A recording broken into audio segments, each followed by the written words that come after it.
Welcome to the show where we talk about whatever we want, whenever we want, and nobody cares. Hi, I'm Eli, and this is my brother and co-host Joshua, and This is something.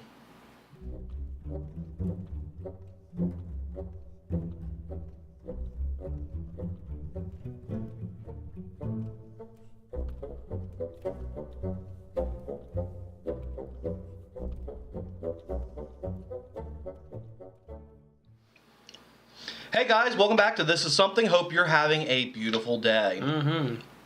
And if you watched earlier this week on Monday, we did a This Is Something Else on a white trash crunch wrap made by Red Mage, who is a YouTuber who is walking the Appalachian Trail right now. Hiking. Hiking. Bill Bryson took a walk in the woods. Oh, but he didn't finish it. No, he didn't. Exactly. So he's hiking the Appalachian Trail right now, and it got me thinking. After watching that, after having that episode come out, that I actually do quite a bit of hiking, as do you. Not quite as much as Red Mage. And I thought we'd talk about hiking today. Okay. So where are some of your favorite places to hike? Wow. There's a local park, I know you've been there, Alley Park, Charles F. Alley Park. Wow, this is going everywhere. They have a nice hiking trail out there. It's a little bit hilly, it's kind of, it's not that wide. There's a couple trails out there, actually. Yeah, well, there's one big outer trail and there's a bunch of trails that run between. And I usually just do the outer rim because it's the longest one and all that, and it's nice and desolate. Not desolate. Andrew and I hike it a lot. Yeah. There used to be an eagle's nest right there. There was two ponds, twin ponds, that were part of the trail. You would intersect with that trail, and right near there was an eagle's nest. And I've seen the eagles a couple times out there. It's pretty cool. Yeah, I mean, I feel like that it's technically still in town. It's right nearby. It's not that hard to get to. If anything, you can have someone drop you off and do it. I mean, there's cell phone reception for most of the hike. So if something happens, you call out to somebody. And there's not a lot of people out there generally. No. It seems like for some reason we have multiple metro parks like that. We have Clear Creek that we've talked about before on the show. That is... It's even less people go there than Alley Park. I love On a Clear Creek. side note, I like Alley Park a lot because I do also do my photography, and it has a lot of photo opportunities out there. There's just so much going out there. But talking about hiking stuff like that, I do enjoy Alley Park. I like going down to, we have the Hocking Hills that aren't that far from here either, so that, you got Conkle's Hollow, you have Ash Cave, you have, I want to backpack soon, the Zaleski Trail in Lake Hope State Park. Yeah, in Zaleski National Forest area. I want to do that, but I've not done it before, so I know they just opened 2 new hiking trails down in Hocking Hills. Yes, they did. That's pretty cool. And that's around where Michelle and I usually take boys hiking. Yeah. Around Ash Cave, Old Man's Cave area. Yeah. So where else do you like to hike beyond, Well, you mentioned Alley already. I love Clear Creek. We've actually started to do a lot of hiking there because I used to take kids to Clear Creek for fishing. But recently I was like, wow, they got some nice trails, and so we've done a lot of hiking at Clear Creek, and I like it quite a bit. I like Clear Creek because it isn't busy. Yeah. And unfortunately, I've been doing a lot more at Alley and Clear Creek because Old Man's Cave area I was at Old Man's Cave last summer. We took the boys to Ash Cave, and I was like, wow, this is really busy. We'll go to Old Man's Cave. Old Man's Cave, literally to me, looked like the Columbus Zoo on a weekend. Yeah. It was packed. There were people parked in the grass. I remember going down with you at least once last summer, and we went down to Ash Cave. I think we tried to go to Ash Cave first, 'cause that's where you and Shell got married. and there was no parking. We went through the parking lot, and there was not a single spot. And there were other cars that were circling, waiting for spots to open. Yeah, that was the way Old Man's Cave was. And Old Man's Cave, the traffic at Old Man's Cave, where you go like the zoo. Mm-hmm. It literally to me looked like the zoo parking lot. You know, like where you or you go to an amusement park. Mm-hmm. And you see you get The line of the cars, and waiting. you're just kind of edging forward a little bit at a time because everybody's trying to get out or trying to park, and that was crazy. it was insane. I was like, we didn't hike at Old Man's Cave that day. I was like, I have zero interest. Yeah. And I think we ended up actually turning around and coming back this way to go to Clear Creek, because I like. Conkle's Hollow isn't that bad though. I mean, it's Conkle's Hollow is one of my favorite places to hike in that area, especially the rim trail. Yeah. That goes above the hollow. Mm-hmm. But my kids are just my younger kids are just a touch young. Because you have to manage them and keep an eye on them, and there are parts of the trail that can get kind of close to the edge and get kind of steep. Mm-hmm. As is the case with Rock House. Yeah, Rock House is beautiful and so much fun. Not good for kids. No. Dad took us there for the first time when we were like 8, and Mom was PO'd. She was so mad because she didn't know what it was. And he's like, oh yeah, it's a great place. So we went down there, and then the next time we went, we took Mom and Grandma Betty. And Dad's like, oh, it's a pretty easy walk. It's not a hard walk. It's really dangerous in some places for kids and for elderly people too. I wouldn't mind taking one of my kids because I can hold one of my kids, but I have 2 kids, and I know that Shell's there and Andrew's there, but Yeah. 2 kids, it's just the variables are too high to consider. Mm-hmm. So I took Andrew his first time when he was maybe 8. Yeah. I believe I took him, and it was him, Shell, and I, and so it was fine. But both my kids, my younger 2 kids are 6 and 4, so that's just not happening at Conkle's Hollow or Rock House. But both are incredibly cool. Yeah, well, Conkle's Hollow up on the rim. You can do the inner part too, which is not bad. We've done the And inner I've part of been there Conkle's Hollow. with Yeah, you. I've taken my kids down. I've taken my kids at Conkle's Hollow down the middle, into the hollow. That trail isn't bad at all. Actually, you came with us last time. I think that might be the last time you went to Conkle's Hollow. That was my first time there, actually. I've never done the outer rim. The outer rim, Star Wars.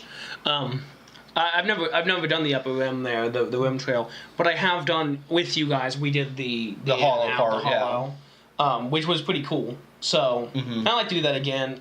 I'd like to go back and do the rim because I could see people out there like that would be so much fun. Yeah. But we had the kids with us and. Now, have you done the rim of Ash Cave? Because Yes, I've done the rim of Ash Cave before. That's pretty cool too. That's the only pretty really cool. dangerous part of that is at some point you cross the creek that turns into a waterfall that is in the middle of, and that's the only part that can get a little bit sketchy if you're not careful. But I wouldn't have a problem taking my younger kids because you can get back a ways and cross it. As Eli mentioned before, I actually got married at Ash Cave. I got married at Ash Cave, and Shell, my wife, comes from a really flat area, and she just fell in love with the hills and the caves and the sandstone structures that we have here in our area. So. She fell in love. She's up by Flatlands. Yeah, now there is a trail that runs. I haven't done yet that runs between Ash Cave and Old Man's Cave that I would like to do. I've done half of it. I started in Ash Cave. I did not go all the way to Old Man's Cave though. I believe just it because also connects to Conkle's Hollow. I'd like to do it with the kids just because I think there'll be a few less people. I don't mind seeing people on my hike. That doesn't bother me. It's being with people. All the time. You're walking like sardines like this to get down a trail, and you're like, this isn't really a trail. This isn't a hike. This is a footpath. Part of hiking to me is the solidarity. The solidarity. The time I get to spend with just my family. The nature. Yeah, because you scare away everything. I mean, there's no way you're gonna see any nature. Something I'm guilty of, because of nature. Is going off trail a little bit. Yeah. I have a tendency to go off trail a little bit. They usually have a designed trail for you to follow, and I don't really like following that because I do like to find. I do like this. I'm like, oh, look at that mushroom, and we'll go check out the mushroom. And then you eat it. Are you kidding? You chase down a toad or a snake. I like that. To me, is part of hiking. As part of the experience I get to have with the kids, is looking at things that we don't get to see in town. The experiences you don't get to have sitting at home. Yeah. So. And you don't want to have the same experiences when you go outside and there's 600 people in this one little area. Right. People talk about I've talked about on the show before the idea that I in the coming years I want to hike the Appalachian Mountain Trail. Yeah. Well, Appalachian Trail is the technical name, I guess, but yeah, Appalachian Mountain Trail, and people talk about the bubble is right in late March, early through April into early May, really. In that time period is where 90% of the people launch, right? And you get, as of 2006, there were at the time 2,000 people that would hike that were through hikers. They actually wanted to hike from here to here. They wanted to hike the whole thing, and that number has vastly increased since then. Even, but what it is, you get this large group of people. So you got the people that start, all start on March 30th, whatever, start here, and they're all kind of walking the same pace together, and all the people that start behind them start and they go together until you have that whole block of people walking up the trail together. They call it the bubble, right? And you end up hiking with, you're barely ever alone, Mm-hmm. And I plan on starting a little bit early so that I miss the bubble mostly. Not too early though. I know a lot of people are starting February now. It stays pretty cool all the way up the trail too if you start in February. But I just have this thing I want to start in March when I do. So I want to start in mid-March. But yeah, it's a very... It's the same kind of deal. People, as the popularity of that trail goes up, the population on that trail goes up too. As the popularity of Ash Cave and Conkle's Hollow and all that goes up, it's really great for the tourism side, the tourism business that is that area, that whole micro business. I wouldn't call it micro. That whole biome of business that's involved there. That's probably not the right word either, but whatever. You get what I'm trying to say. That whole group of businesses that revolves around the Hocking Hills state parks,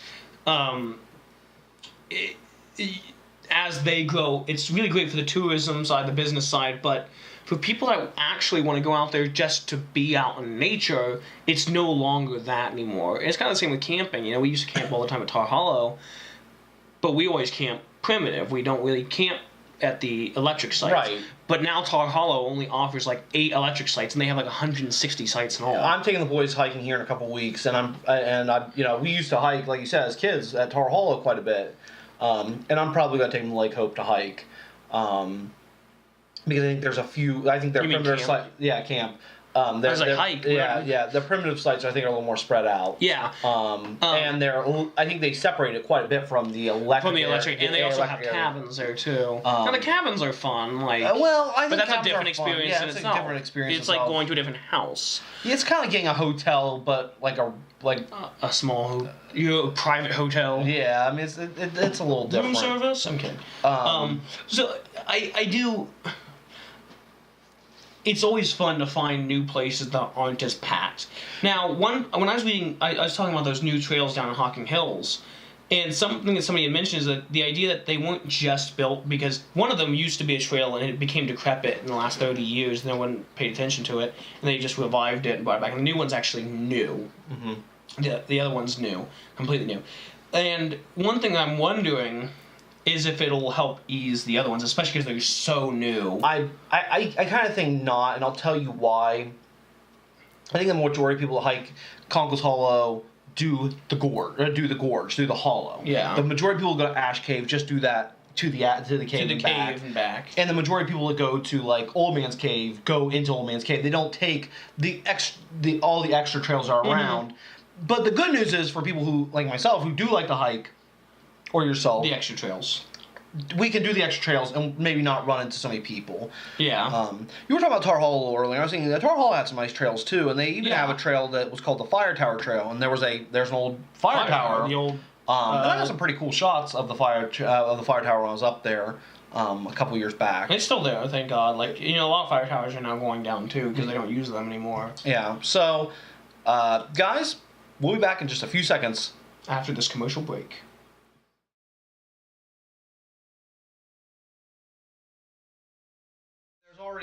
There are Guinness World Records related to it. I don't know anything. I know like one number. Someone told me the other day.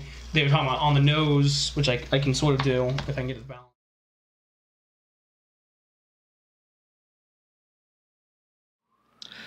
And now we're back. So, exciting stuff next week. Yep. Now, I've been catching up on Netflix. Just got The Flash, Arrow, Supergirl, and Legends of Tomorrow. I haven't caught up on anything. So I've been catching up on those. I need to catch up on those. Well, Flash specifically. I haven't watched any of Supergirl. I haven't watched any of Legends of Tomorrow. I've only watched the first season of Green Arrow, and Sherlock has the next 3 episodes. Yes, I've been catching up on all of those. I haven't watched any of those. Now the superhero shows. I have some theories about. I have some thoughts about. But maybe that's an upcoming episode. Yep. But that's not what I'm talking about. I'm talking about Legends of Tomorrow, and specifically the concept of Legends of Tomorrow is they're a ragtag team that goes and protects time. Yeah. And it got me thinking about something we've never talked about on this show: time travel. Okay. Specifically, if you could go back in time, an era, where would you want to go? I have no idea. There's so many different eras. Like, can I also be placed too? So if I went back to like 500 BC in Ohio, I honestly have no. I'm assuming it would be Native Americans who would, not be Native Americans because America is not a thing yet. But it would be very different. But like, yeah, time and place. I mean, time if you go and somewhere, place. yeah. If you're a time traveler, oh my gosh, I would like to go to the Renaissance. I would like to see Europe during the Renaissance. I'd like to see Istanbul, Constantinople during the Renaissance, Italy,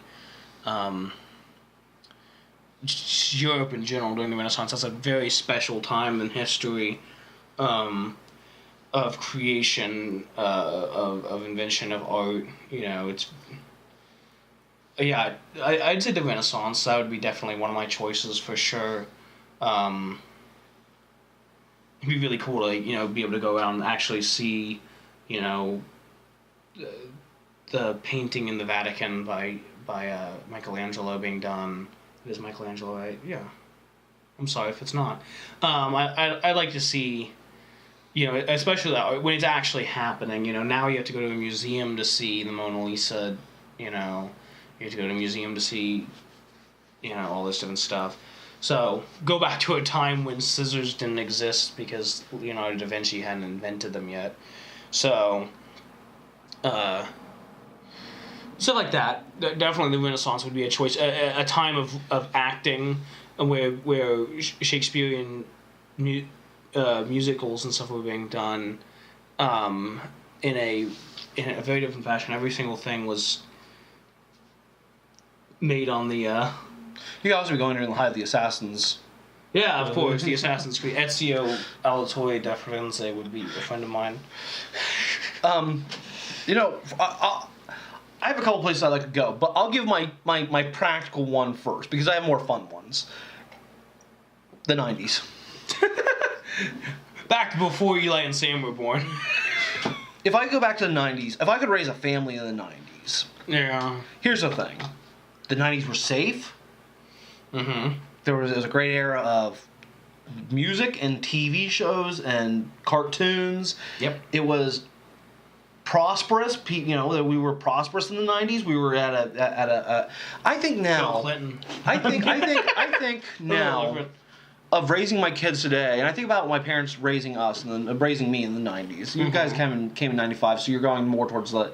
We didn't get raised until the thousands, really raised. But I was thinking about our parents were not well off. Yeah. You know, our parents were not well off. We didn't grow up wealthy. Mm-hmm. We didn't grow up wealthy. But even as financially strapped as my parents were, they were able to take a vacation in Arizona. Yeah, from Ohio. I mean, you. Now, Michelle and I are more financially stable now at the same point that my parents were back then. Michelle and I are more financially stable now than my parents were at the point that we are now. Mm-hmm. Right? And we can't do a vacation. It's hard for us to do a vacation. In the 90s, my parents were able to take a vacation, a car trip. Yep. A car trip across the United States and back with 3 kids and Grandma Betty. Grandma Betty. You know, if I could raise my kids in the 90s, that would be amazing. I mean, the 90s would... Or, if I wanted to raise my kids in a different era, the 50s. Mm-hmm. Post-war 40s. The economy is booming. Other than, like, the Red Scare and all that. But that was only really just a scare. And if you're a time traveler, you already know nuclear war isn't going to happen. So... Yeah, that's true. Now, are we talking about time travel where things you do aren't going to affect the future? Well, I'm not gonna put out there whole theories about time, you know, space-time continuum and messing with the space-time community. We're not gonna go there. We're talking about just traveling. ideology of how you could do things. If I could raise my kids in any era, it would be the 50s or 90s. Mm-hmm. Okay. Now, fun. I would love to be like in the 1800s, 1900s, somewhere in there. Mm-hmm. Here's the thing. There's a book. Actually, I brought the book up with me. During our commercial break, I went downstairs and I pulled this book. There's this book called Self-Defense for Gentlemen and Ladies. Oh boy. By Colonel Thomas Hoyer Munstery. And the reason I bring it up is that he was alive from like 1824 to 1901 or something like that, right? In his life, he fought for like 6 different armies and on 3 different continents in the course of 4 wars. Yeah. He was a treasure hunter. He was an expert fencer, an expert boxer. The point I'm trying to make is this. Mm-hmm. There was a time period where you could legitimately be an adventurer. Yep. That could be legitimately... And that could be a legitimate occupation. An occupation. That's specifically the word that, like, we in the last part of the episode we talked about hiking, and I talked about hiking the Appalachian Mountain Trail, and I've had conversation with people that have hiked it before, and I've read books on it and stuff, and all these people say, you know, it's not a discovery frontier anymore. We don't really we discover new things, but in space it's done by robots. At the bottom of the ocean it's done by robots. And there's very little land left to really discover. I mean, you can go and discover it for yourself. You've never been to Maui before, you know, so you've never been to China. But there's also just there was a time when you could, you know, walk 10 miles west to a place that no one had ever been, or no one that one of your culture. I'll put it that way, because like if you're heading 10 miles west during the 13 colonies time, Native Americans might have already been there, but you haven't. The knowing world or whatever hadn't. So, but when I was talking about hiking, you know, hiking long distance especially, you know, it is an adventure, and I've always imagined if there was a way to be a real adventurer, and there are some real adventurers on reality TV, you know, where they do have a camera crew following them around, but they get to do stuff, you know, they get to go new places all the time. Yeah, but I'm talking about, like, you know, in his book, he talks But he about, actually does, you know, he actually had... He talks about fighting off bandits in Mexico while he was a treasure hunter. I can't go down to Mexico and just... I need a passport. Mm-hmm. I can't just walk down to Mexico, you know, drive down Mexico or walk down Mexico or fly down Mexico. Well, actually, you can get in Mexico, you can't get back into the United States. So I can't just go into Mexico. I can't just go to some ruins and treasure hunt. I can't just do that. Even if you did find the treasure, you can't take it because it's not yours now. You know, it's not legally. Right. You know, he spent time as a treasure hunter. You know, I can't just join up with another army. I can't just go up to Belgium and be like, hey, I want to be in your army and fight your next. I can't. Campaign. I can't do that. That's Actually, not something. You can in Africa in some places. Well, yeah, another you want to be a mercenary, but you know, the things he did Right. But that's the thing. He wasn't a mercenary. He was being hired. I Yeah, guess it is the definition of mercenary, but it's not the same. It's not. Yeah, mercenaries. Yeah. Point being is that you want to go back to a time when things were just different. You know? When my legitimate occupation could be. We were talking about Peter. Oh my goodness. Can't think of his name. They'll be along the bottom here. It was YouTube channel. Thought I too did Casual Thursday about him. The most interesting man in the world. The real most interesting man in the world. And he was an adventurer. There was a time period where people could actually do that as an occupation. Yeah. You could travel the world as an occupation, make your own way. Do you just like to go back to that? Yeah. I mean, so going back to the original subject of time travel and where I'd want to go. I think a lot of people, when they think of time travel, they're like, oh, I'll go back to, like, the Wild West. You're talking about going really far back compared to, like, you're like, oh, just the 90s. Or the 1800s, which is only 200 years ago.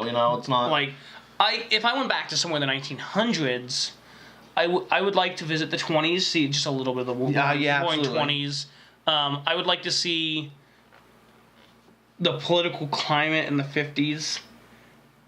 I would like to see the 60s and 70s a little bit too, especially because it's some of the most grand era of music coming out. Some of my favorite music in general came out during that time. Where would you want to go? Just a visit? Are you talking about just a visit? Yeah, are you talking about going and staying? You want to talk about going and staying? That's what I was kind of meaning by going and staying. Was what I was talking about. But if I was going somewhere to visit, I'd absolutely want to see medieval Europe. I wouldn't want to stay there because medieval Europe was filthy. Plague and it was war with your neighbor over land. Medieval Europe, I would love to see. I would love to see medieval Japan. That sort of history interests me anyway. I'm very interested in military history. Yeah.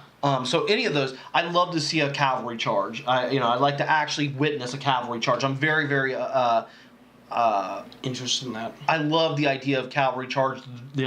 Like cavalry, heavy cavalry, dragoons. I would like to see, if I went to somewhere to stay. I've always liked the idea, even though modern medicine is very different from medicine at the time and stuff like that. Life was a lot harder. I would like to maybe be a frontiersman. When the United States is growing westward. I'm gonna go this way because for them it's this way. When the United States was growing westward, Paul, Lewis and Clark. So like not maybe them, maybe a little after where I'm actually moving out there to live, not exploring it so much, but living. I would like to live in Central Ohio during that time. During that time when there are travelers constantly going that way, going through, so like late 1700s through the mid 1800s, So you'd want to be like a frontiersman. That's what you'd want to be. Yeah, and not necessarily frontiersmen. Maybe be settled down somewhere on the frontier, though. Farther west than the colonies, and whatever else has come after the colonies at the point in time where I'm at. So I would, be settled down near the Mississippi River, so that I can have I can do trade. I would settle down in Shenandoah. Now you can't even do that because it's a national park. That's something that would be pretty cool. Living during that time. I've also always pictured the time. Well, never mind. Forget I said that because that's just another subject for another day. I'm going to throw this out there because it's a question that's always going to be asked. If you go back in time, if you could just visit or just go back in time, would you want to go see dinosaurs? No. I feel like I'd die. I can picture it'd be really cool to see dinosaurs. But no. Not me neither. I think that's very much a very childlike thing. And I want to say childish. Because people make careers out of archaeologists. Yeah. And I think they need to have that childlike imagination to be an archaeologist. Well, it doesn't do anything wrong. I think something you said though. You have to take each thing as what you want to do. Like you said, you want to go back to a time when you could be an adventurer, where that was your that was your job. You know, you got funded by the government or by somebody to explore Or new you places, funded yourself. or you funded I mean, yourself by trade and hunting. You want to go back to that? That's because that's what you want to do. Mm-hmm. I would like to go back, as I said, to the Renaissance, art and music. I love art and music, and if I could see them making that stuff as it was first happening, you know, that would be cool. An archaeologist would say, "I want to go back and see the freaking dinosaurs." Would you write Johnny Be Good like Michael J. Fox, but do it in the Renaissance? Do it in the Renaissance, Like do it like back in Beethoven sitting in the audience, like whoa. Ninth Symphony became Johnny Key of A. You know, watch me for the changes and try to keep up. It's like a harpsichord.